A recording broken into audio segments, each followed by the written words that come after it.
Assalomu alaykum hurmatli obunachilar. Rayhon Bazaryandan 2 kanalı remontdan chiqqan joy so'rab yurgan yaqinlar uchun bir joyni sizlar bilan obzorini ko'rib chiqamiz. Manzilga keladigan bo'lsak, birimiz Pedagogika instituti, yanimizda esa Rayhon Bazar. Transportlardan muammo yo'q, avtobuslar o'tib turibdi, gaz, svet, suvdan problema yo'q. Qani ko'rib chiqamiz.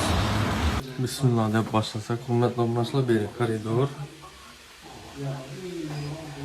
O'ng qo'limizda esa hojatxonasi, samozyot. Plastikdan bo'lgan.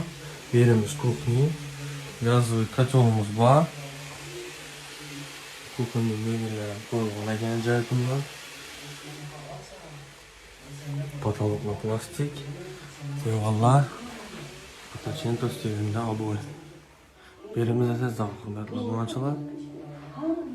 Perdeler asılında, lustralar zorundan koyulgan, kondisyoner kaladı, yanında ulichni balkonu var.